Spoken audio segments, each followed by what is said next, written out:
सत श्री अकाल जी, मैं डॉक्टर तमन्ना अज तुहाडे नाल गिलो ते जानकारी सांझी करन लई हाजिर हुई हाँ।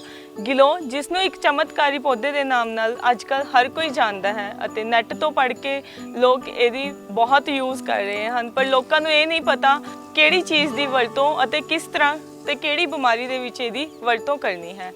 गिलो एक बेल है जो कि वड्डे दरख्तां ते चढ़ी हुंदी है। आम ही शहरां ते पिंडां दे विच इह हुण मिलदी है। गिलोह दे तने नूं वरत्या जांदा है अते इहदे पत्तियां दा कोई भी यूज़ नहीं है, पर लोकां ने की पत्तियां नूं उबाल के पीना स्टार्ट किया है। गिलोह हर पिंड हर शहर दे विच बहुत आसानी नाल मिल जाती है। जे गिलोह बहुत गर्म अते स्निग्ध हुंदी है, जिसनूं कि आपां हाजमे लई, बुखार लई, स्किन डिजीज़ लई अते बहुत जोड़ां दे दर्दां दे विच भी यूज़ कर सकते हाँ। पर जिवें मैं कहा भी बुखार लई, जोड़ां दे दर्दां लई अते स्किन लई यूज़ कर सकते हैं, इहदा मतलब ये नहीं कि हर तरह के बुखार लई, हर तरह की स्किन की बीमारी लई अते हर तरह के जोड़ां दे दर्दां दे विच इहदा यूज़ हो सकता है। सब तो पहलां आपां अज यह जाणांगे कि गिलोह नूं किवें यूज़ किया जाता है, किवें आपां रोज़मर्रा की जिंदगी दे विच इहनूं वरतों विच लिया सकते हाँ। गिलोह दे पत्तियां दा कोई भी यूज़ नहीं है। गिलोह दा किहड़ा अंग असी अपनी रोज़मर्रा की जिंदगी दे विच प्रयोग विच लैके आ सकते हैं, वो है गिलोह दे पौधे का तना। गिलोह दे पौधे का तना मरीज़ दी अपने अंगूठे के हिसाब नाल ही लेना चाहिए है। जिन्ना मरीज़ के अंगूठे की लंबाई और चौड़ाई है, उन्ना चौड़ा और लंबा ही गिलोह का तना लेना है। उसनूं जौं कुट करके 4 गुना पानी दे विच उबालना है। ਇਹਦੇ ਵਿੱਚ ਇੱਕ ਚੀਜ਼ ਧਿਆਨ ਰੱਖਣ ਯੋਗ ਹੈ ਕਿ ਕਾੜਿਆਂ ਬਣਾਉਣ ਸਮੇਂ ਕਦੇ ਵੀ ਕਾੜੇ ਨੂੰ ਉੱਪਰੋਂ ਢੱਕਣਾ ਨਹੀਂ। ਉੱਪਰੋਂ ਨਹੀਂ ਢੱਕਣਾ, ਇਸ ਦਾ ਰੀਜ਼ਨ ਇਹ ਹੈ ਕਿ ਜਦੋਂ ਆਪਾਂ ਉੱਪਰੋਂ ਢੱਕ ਕੇ ਕਾੜਾ ਬਣਾਉਂਦੇ ਆ ਤਾਂ ਉਹ ਪਚਣ ਦੇ ਵਿੱਚ ਬਹੁਤ ਜ਼ਿਆਦਾ ਭਾਰੀ ਹੋ ਜਾਂਦਾ ਹੈ, ਜੋ ਕਿ ਆਪਣੀ ਬਿਮਾਰੀ ਦਾ ਹੱਲ ਕਰਨ ਦੀ ਬਜਾਏ ਆਪਾਂ ਨੂੰ ਇੱਕ ਨਵੀਂ ਪੇਟ ਦੀ ਬਿਮਾਰੀ ਲਗਾ ਸਕਦਾ ਹੈ। ਜਦੋਂ ਪਾਣੀ ਦਾ ਚੌਥਾ ਹਿੱਸਾ ਰਹਿ ਜਾਵੇ, ਉਸ ਨੂੰ ਕੋਸਾ ਆਪਾਂ ਬਿਮਾਰੀ ਦੇ ਹਿਸਾਬ ਨਾਲ ਸ਼ਹਿਦ ਨਾਲ, ਚੀਨੀ ਨਾਲ, ਘਿਓ ਨਾਲ ਅਤੇ ਸਿੰਪਲ ਪਾਣੀ ਨਾਲ ਲੈ ਸਕਦੇ ਹਾਂ। ਆਓ ਹੁਣ ਆਪਾਂ ਦੱਸਦੇ ਹਾਂ ਕਿ ਗਿਲੋਹ ਦੇ ਕਿਸ ਬਿਮਾਰੀ ਵਿੱਚ ਕੀ ਫਾਇਦੇ ਹਨ। ਸਭ ਤੋਂ ਪਹਿਲਾਂ ਹਾਜਮੇ ਲਈ, ਡਾਈਜੈਸ਼ਨ ਸਿਸਟਮ ਦੇ ਵਿੱਚ ਗਿਲੋਹ ਦੇ ਕੀ ਫਾਇਦੇ ਹਨ। ਜਿਹੜੇ ਮਰੀਜ਼ਾਂ ਨੂੰ ਬਾਰ-ਬਾਰ ਉਲਟੀਆਂ ਲੱਗਣਾ, ਜੀ ਕੱਚਾ ਹੋਣਾ, ਪੇਟ ਦਰਦ ਅਤੇ ਗ੍ਰੈਨੀ ਦਾ ਦੋਸ਼ ਹੋਵੇ, ਉਸ ਨੂੰ ਆਪਾਂ ਗਿਲੋਹ ਘਨ ਵਟੀ, ਸੰਸ਼ਮਨੀ ਵਟੀ ਜਾਂ ਫਿਰ ਗਿਲੋਹ ਸੱਤ ਕਿਸੇ ਵੀ ਦਵਾਈ ਨਾਲ ਮਿਕਸ ਕਰਕੇ ਜਾਂ ਇਕੱਲਾ ਵੀ 2 टाइम दे सकते हाँ।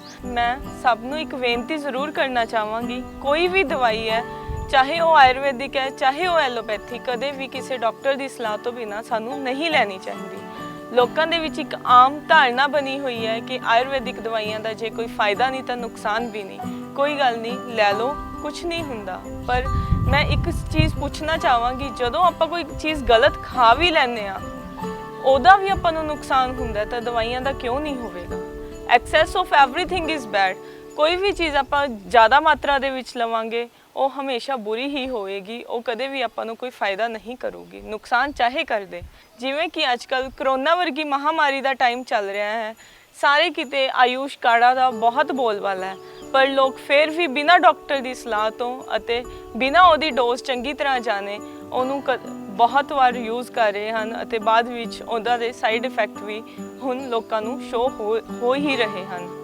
ਹੁਣ ਆਪਾਂ ਗੱਲ ਕਰਾਂਗੇ ਆਯੁਰਵੇਦ ਦੇ ਵਿੱਚ ਗਿਲੋਹ ਦੇ ਕਿਹੜੀ ਬਿਮਾਰੀ ਤੇ ਸਰੀਰ ਦੇ ਕਿਹੜੇ ਅੰਗ ਤੇ ਕੀ ਫਾਇਦੇ ਹੈ ਅਤੇ ਕਿਹੜੀ ਚੀਜ਼ ਦੇ ਵਿੱਚ ਆਪਾਂ ਨੂੰ ਇਹ ਨਹੀਂ ਲੈਣਾ ਚਾਹੀਦਾ, ਕਿੱਥੇ ਇਹਦੇ ਸਾਈਡ ਇਫੈਕਟ ਹਨ। ਸਭ ਤੋਂ ਪਹਿਲਾਂ ਗੱਲ ਕਰਾਂਗੇ ਆਪਾਂ ਗਿਲੋਹ ਦੀ ਬੁਖਾਰ ਦੇ ਵਿੱਚ ਗਿਲੋਹ ਦਾ ਬਹੁਤ ਜ਼ਿਆਦਾ ਵਧੀਆ ਰਿਜ਼ਲਟ ਹੈ। ਪਰ ਇੱਕ ਗੱਲ ਹੋਰ, ਕਦੇ ਵੀ ਨਵੇਂ ਬੁਖਾਰ ਦੇ ਵਿੱਚ ਗਿਲੋਹ ਦਾ ਇਫੈਕਟ ਨਹੀਂ ਆਉਂਦਾ ਤੇ ਨਵੇਂ ਬੁਖਾਰ ਦੇ ਵਿੱਚ ਗਿਲੋਹ ਨਹੀਂ ਦੇਣਾ ਚਾਹੀਦਾ। ਜਿਸ ਨੂੰ ਵੀ ਬਹੁਤ ਪੁਰਾਣਾ ਬੁਖਾਰ ਹੈ ਅਤੇ ਬਹੁਤ ਦਿਨਾਂ ਤੋਂ ਬੁਖਾਰ ਚੜ ਰਿਹਾ ਹੈ, ਬਹੁਤ ਤੇਜ਼ ਤਪਸ਼ ਨਾਲ ਬੁਖਾਰ ਚੜਦਾ, ਹੱਥ ਪੈਰ ਮੱਚਦੇ ਹਨ, ਭੁੱਖ ਨਹੀਂ ਲੱਗਦੀ ਅਤੇ ਸਰੀਰ ਨੂੰ ਕਮਜ਼ੋਰੀ ਹੈ, ਉੱਥੇ ਆਪਾਂ ਗਿਲੋਹ ਦੇ ਸਕਦੇ ਹਾਂ। ਗਿਲੋਹ ਹੁਣ ਗੱਲ ਕਰਾਂਗੇ ਕਿ ਗਿਲੋਹ ਕਿਸ ਤਰੀਕੇ ਨਾਲ, ਕਿਹੜੇ ਪਾਰਟ ਦੇ ਨਾਲ ਕਿਵੇਂ ਯੂਜ਼ ਕੀਤੀ ਜਾਂਦੀ ਹੈ। ਜਿਵੇਂ ਕਿ ਕੋਈ ਕਹਿੰਦਾ ਹੈ ਕਿ ਮੈਂ ਕਾੜਾ ਨਹੀਂ ਪੀ ਸਕਦਾ, ਕੋਈ ਕਹਿੰਦਾ ਮੈਂ ਚੂਰਨ ਨਹੀਂ ਖਾ ਸਕਦਾ, ਕਿ ਫਿਰ ਆਪਾਂ ਉਹਨਾਂ ਨੂੰ ਗਿਲੋਹ ਨਹੀਂ ਦੇ ਸਕਦੇ। ਗਿਲੋਹ ਹਰ ਤਰੀਕੇ ਦੇ ਵਿੱਚ ਆਉਂਦੀ ਹੈ। ਜਿਵੇਂ ਕਿ ਮੈਂ ਪਹਿਲਾਂ ਵੀ ਦੱਸਿਆ ਸੀ, ਗਿਲੋ ਨੂੰ ਅੰਮ੍ਰਿਤਾ ਕਿਹਾ ਜਾਂਦਾ ਹੈ ਕਿਉਂਕਿ ਅੰਮ੍ਰਿਤ ਤੁੱਲੇ ਇਹਦੇ ਫਾਇਦੇ ਹੁੰਦੇ ਹਨ। ਇਸ ਲਈ ਇੱਕ ਸਿਰਪ ਬੇਸਡ ਆਉਂਦੀ ਹੈ ਜਿਸ ਨੂੰ ਅੰਮ੍ਰਿਤਾ ਰਿਸ਼ਟ ਕਹਿੰਦੇ ਆ। ਬਹੁਤ ਵਧੀਆ ਕੰਪਨੀਆਂ ਅੰਮ੍ਰਿਤਾ ਰਿਸ਼ਟ ਨੂੰ ਪ੍ਰੋਡਿਊਸ ਕਰਦੀਆਂ। ਬਹੁਤ ਡਾਕਟਰਸ ਅੰਮ੍ਰਿਤਾ ਰਿਸ਼ਟ ਨੂੰ ਪ੍ਰਿਸਕ੍ਰਾਈਬ ਵੀ ਕਰਦੇ ਹਨ। ਇਸ ਤੋਂ ਬਿਨਾਂ ਅਗਰ ਕੋਈ ਟੈਬਲੇਟ ਲੈਣਾ ਚਾਹੁੰਦਾ ਹੈ ਤਾਂ ਸੰਸ਼ਮਨੀ ਵਟੀ, ਜਿਸ ਨੂੰ ਗਿਲੋਏ ਘਨ ਵਟੀ ਵੀ ਕਿਹਾ ਜਾਂਦਾ ਹੈ, ਉਹ ਵੀ ਗਿਲੋ ਦਾ ਹੀ ਇੱਕ ਰੂਪ ਹੈ। ਇਸ ਤੋਂ ਬਿਨਾਂ ਗਿਲੋ ਦਾ ਸੱਤ ਵੀ ਕੱਢਿਆ ਜਾਂਦਾ ਹੈ। ਗਿਲੋ ਦਾ ਸੱਤ ਬਿਲਕੁਲ ਹੀ ਟੇਸਟਲੈਸ ਹੁੰਦਾ ਹੈ, ਤਾਂ ਕਿ ਜਿਸ ਨੂੰ ਵੀ ਟੇਸਟ ਦੇ ਮਾਮਲੇ ਦੇ ਵਿੱਚ ਪ੍ਰੋਬਲਮ ਹੈ ਕਿ ਅਸੀਂ ਆਯੁਰਵੈਦਿਕ ਦਵਾਈਆਂ ਨਹੀਂ ਲੈ ਸਕਦੇ, ਉਹ ਕੌੜੀਆਂ ਹੁੰਦੀਆਂ, ਉਹ ਚੂਰਨ ਹੁੰਦਾ, ਉਹ ਅਸੀਂ ਨਹੀਂ ਲੈ ਸਕਦੇ, ਗਿਲੋਏ ਸੱਤ ਨੂੰ ਕਿਸੇ ਹੋਰ ਦਵਾਈ ਦੇ ਨਾਲ ਮਿਕਸ ਕਰਕੇ ਵੀ ਆਪਾਂ ਲੈ ਸਕਦੇ ਹਾਂ। ਇਸ ਤੋਂ ਬਿਨਾਂ ਗਿਲੋ ਦਾ ਕਾੜਾ ਬਣਾਉਣਾ, ਉਹ ਮੈਂ ਤੁਹਾਨੂੰ ਪਹਿਲਾਂ ਦੱਸ ਹੀ ਚੁੱਕੀ ਹਾਂ। ਗਿਲੋ ਦਾ ਕਾੜਾ ਬਣਾ ਕੇ ਤਾਂ ਅਸੀਂ ਲੈ ਹੀ ਸਕਦੇ ਹਾਂ। ਇਸ ਤੋਂ ਬਾਅਦ ਆਪਾਂ ਗੱਲ ਕਰਾਂਗੇ ਜੋੜਾਂ ਦੇ ਦਰਦ ਵਿੱਚ ਗਿਲੋ ਦੇ ਕੀ ਫਾਇਦੇ ਹਨ। ਜੋੜਾਂ ਦੇ ਦਰਦਾਂ ਦੇ ਵਿੱਚ, ਜਿਸ ਨੂੰ ਆਯੁਰਵੇਦ ਵਾਤ ਰਕਤ ਕਿਹਾ ਜਾਂਦਾ ਹੈ, ਉਸ ਵਿੱਚ ਗਿਲੋ ਦੇ ਬਹੁਤ ਫਾਇਦੇ ਹਨ ਕਿਉਂਕਿ ਆਯੁਰਵੇਦ ਦੇ 3 ਥੰਮ ਵਾਤ ਪਿੱਤ ਕਫ, ਜਿਨ੍ਹਾਂ ਦੇ ਤੇ ਸਾਡੀ ਸਾਰੀ ਆਯੁਰਵੈਦਿਕ ਪ੍ਰਣਾਲੀ ਖੜੀ ਹੈ। ਆਯੁਰਵੈਦਿਕ ਦਵਾਈਆਂ, ਆਯੁਰਵੈਦਿਕ ਡਾਇਗਨੋਸਿਸ, ਹਰ ਚੀਜ਼ ਇਹਨਾਂ ਤਿੰਨਾਂ ਤੇ ਖੜੇ ਹਨ। ਜੇਕਰ ਵਾਤ ਪਿੱਤ ਕਫ ਦਾ ਸੰਤੁਲਨ ਹਿੱਲ ਜਾਂਦਾ ਆਪਣੇ ਸਰੀਰ ਦੇ ਵਿੱਚ ਤਾਂ ਹੀ ਬਿਮਾਰੀਆਂ ਹੁੰਦੀਆਂ ਹਨ, ਅਤੇ ਜੇ ਵਾਤ ਪਿੱਤ ਕਫ ਹੀ ਸਹੀ ਹੈ ਤਾਂ ਆਪਾਂ ਨੂੰ ਆਰੋਗਯ ਹੀ ਮਿਲਦਾ ਹੈ। ਅਤੇ ਗਿਲੋ ਵਾਤ ਪਿੱਤ ਕਫ ਤਿੰਨਾਂ ਦਾ ਸੰਤੁਲਨ ਬਣਾਏ ਰੱਖਣ ਵਿੱਚ ਬਹੁਤ ਹੀ ਜ਼ਿਆਦਾ ਹੈਲਪਫੁਲ ਹੈ। ਜੋੜਾਂ ਦੇ ਦਰਦ ਜਿਹਦੇ ਵਿੱਚ ਵਾਤ ਦੀ ਇਨਵੋਲਵਮੈਂਟ ਸਭ ਤੋਂ ਜ਼ਿਆਦਾ ਹੋਵੇ, ਮਤਲਬ ਹੱਥ ਪੈਰ ਮੱਚਦੇ ਹੋਣ, ਬਹੁਤ ਜ਼ਿਆਦਾ ਦਰਦ ਹੋਣ, ਤੁਰਿਆ ਨਾ ਜਾਂਦਾ ਹੋਵੇ, ਬੈਠਣ ਉੱਠਣ ਦੇ ਵਿੱਚ ਤਕਲੀਫ ਹੋਵੇ, ਉੱਥੇ ਗਿਲੋਏ ਘਨ ਵਟੀ, ਸੰਸ਼ਮਨੀ ਵਟੀ, ਅੰਮ੍ਰਿਤਾ ਰਿਸ਼ਟ, ਇਹਨਾਂ ਚੀਜ਼ਾਂ ਦਾ ਬਹੁਤ ਹੀ ਜ਼ਿਆਦਾ ਫਾਇਦਾ ਹੈ। ਪਰ ਕੀ ਹਰ ਇੱਕ ਜੋੜ ਦੇ ਦਰਦ ਦੇ ਵਿੱਚ ਗਿਲੋ ਕੰਮ ਕਰਦੀ ਹੈ? ਮੈਂ ਕਹਾਂਗੀ ਨਹੀਂ, ਕਿਉਂਕਿ ਜੋ ਵਾਤ ਪਿੱਤ ਕਫ ਦਾ ਸੰਤੁਲਨ ਹੈ ਉਸ ਹਿਸਾਬ ਨਾਲ ਹੀ ਇਹਨਾਂ ਚੀਜ਼ਾਂ ਦੀ ਵਰਤੋਂ ਕੀਤੀ ਜਾ ਸਕਦੀ ਹੈ। ਹਰ ਇੱਕ ਜੋੜਾਂ ਦੇ ਦਰਦ ਦੇ ਵਿੱਚ ਗਿਲੋ ਨਹੀਂ ਕੰਮ ਕਰੂਗੀ।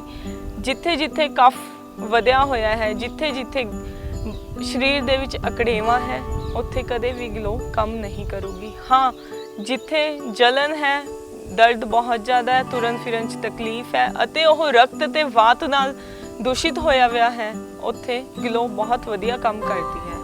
ਇਸ ਤੋਂ ਬਾਅਦ ਆਪਾਂ ਗੱਲ ਕਰਾਂਗੇ ਪਾਚਨ ਪ੍ਰਣਾਲੀ ਦੇ ਵਿੱਚ ਗਿਲੋ ਦੇ ਕੀ ਕੰਮ ਹੈ। ਸਰੀਰ ਵਿੱਚ ਕਿਤੇ ਵੀ ਜਲਨ ਹੋਵੇ, ਜੀ ਮਚਲਾਉਣਾ, ਘਬਰਾਹਟ, ਉਲਟੀ ਅਤੇ ਸਭ ਤੋਂ ਪਹਿਲਾਂ ਜਿਹਦੇ ਵਿੱਚ ਖੂਨ ਦੀ ਕਮੀ ਹੈ, ਉਹਦੇ ਵਿੱਚ ਵੀ ਗਿਲੋ ਦੇ ਬਹੁਤ ਵਧੀਆ ਫਾਇਦੇ ਹਨ। ਗਿਲੋ ਦੇ ਫਾਇਦੇ ਖੂਨ ਦੀ ਕਮੀ ਦੇ ਵਿੱਚ ਕਿਵੇਂ ਯੂਜ਼ ਕਰ ਸਕਦੇ ਹਾਂ ਆਪਾਂ ਗਿਲੋ ਨੂੰ? ਉਹਦੇ ਵਿੱਚ ਇਹ ਹੈ ਕਿ ਗਿਲੋ ਦਾ ਕਾੜਾ ਬਣਾ ਕੇ ਉਹਦੇ ਨਾਲ ਦਾਖਾਂ, ਜਿਸ ਨੂੰ ਆਪਾਂ ਸੋਗੀ ਦਾਖਾਂ ਅਤੇ ਆਯੁਰਵੇਦ ਦੇ ਵਿੱਚ ਦਰਾਕਸ਼ਾ ਵੀ ਕਿਹਾ ਜਾਂਦਾ ਹੈ, ਉਹ ਕਾੜੇ ਦੇ ਵਿੱਚ ਆਪਾਂ ਦਾਖਾਂ ਵੀ ਮਿਲਾ ਸਕਦੇ ਹਾਂ ਅਤੇ ਉਹਦੇ ਨਾਲ 15 ਦਿਨਾਂ ਦੇ ਵਿੱਚ 1 ਗ੍ਰਾਮ HB ਆਪਣਾ ਵੱਧ ਜਾਂਦਾ ਹੈ। ਚਮੜੀ ਦੇ ਰੋਗ, ਜਿਵੇਂ ਤੁਹਾਨੂੰ ਦੱਸਿਆ ਵੀ ਚਮੜੀ ਦੇ ਕਈ ਰੋਗਾਂ ਦੇ ਵਿੱਚ ਵੀ ਗਿਲੋ ਦੇ ਬਹੁਤ ਫਾਇਦੇ ਹਨ।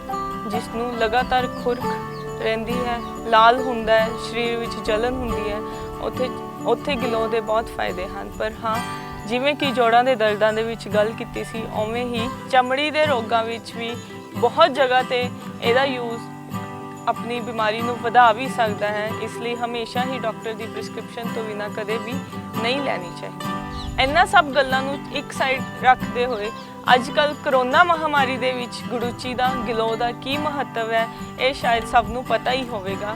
ਅੱਜ ਕੱਲ੍ਹ ਚਾਰੇ ਪਾਸੇ ਇਮਿਊਨਿਟੀ ਬੂਸਟਰਸ ਦਾ ਬੋਲਬਾਲਾ ਹੈ। ਇਸ ਵਿੱਚ ਸਭ ਤੋਂ ਉੱਪਰ ਅਗਰ ਨਾਮ ਆਯੁਰਵੇਦ ਦੇ ਵਿੱਚ ਆਉਂਦਾ ਹੈ ਤਾਂ ਉਹ ਗਿਲੋ ਹੈ। ਗਿਲੋ ਇਮਿਊਨਿਟੀ, ਜਿਸ ਨੂੰ ਕਿ ਰੋਗ ਪ੍ਰਤੀਰੋਧਕ क्षमता ਕਿਹਾ ਜਾਂਦਾ ਹੈ, ਉਸ ਨੂੰ ਵਧਾਉਣ ਵਿੱਚ ਇਹਦਾ ਬਹੁਤ ਵੱਡਾ ਮਹੱਤਵ ਹੈ।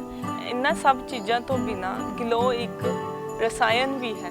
ਰਸਾਇਣ ਉਹ ਹੁੰਦੇ ਜਿਨ੍ਹਾਂ ਦਾ ਇੱਕ ਲੌਂਗ ਟਰਮ ਯੂਜ਼ ਕਰਨ ਦੇ ਨਾਲ ਉਹ ਆਪਣੀ ਬਾਡੀ ਦੀ ਇਮਿਊਨਿਟੀ ਵਧਾਉਂਦੇ ਹਨ, ਆਪਣੀ ਬਾਡੀ ਦੀ ਤਾਕਤ ਵਧਾਉਂਦੇ ਹਨ ਅਤੇ ਆਪਾਂ ਨੂੰ ਰੋਗਾਂ ਨਾਲ ਲੜਨ ਦੀ ਸ਼ਕਤੀ ਵੀ ਦਿੰਦੇ ਹਨ। ਗਿਲੋ, ਅਸ਼ਵਗੰਧਾ, ਆਮਲਾ, ਹਰੜ, ਇਹ ਸਾਰੇ ਹੀ ਰਸਾਇਣ ਹਨ ਅਤੇ ਇਹਨਾਂ ਦਾ ਆਮ ਯੂਜ਼ ਕਰਨਾ ਆਪਣੇ ਲਈ ਬਹੁਤ ਵਧੀਆ ਹੈ। ਪਰ ਫਿਰ ਉਹੀ ਗੱਲ ਦੁਹਰਾਉਣਾ ਚਾਹਾਂਗੀ ਕਿ access of everything is bad. ਹਮੇਸ਼ਾ ਜੋ ਚੀਜ਼ ਲੈਣੀ ਹੈ ਉਹ ਡਾਕਟਰ ਦੀ ਪ੍ਰਿਸਕ੍ਰਿਪਸ਼ਨ 'ਤੇ ਹੀ ਲਓ। ਕਦੇ ਵੀ ਕੋਈ ਚੀਜ਼ ਆਪਣੀ ਮਰਜ਼ੀ ਨਾਲ ਬਹੁਤ ਜ਼ਿਆਦਾ ਡੋਜ਼ ਵਿੱਚ ਨਾ ਲਓ। ਉਹਦੀ ਡੋਜ਼ ਹਮੇਸ਼ਾ ਪਤਾ ਕਰਕੇ ਹੀ ਦਵਾਈ ਆਪਾਂ ਨੂੰ ਲੈਣੀ ਚਾਹੀਦੀ ਹੈ।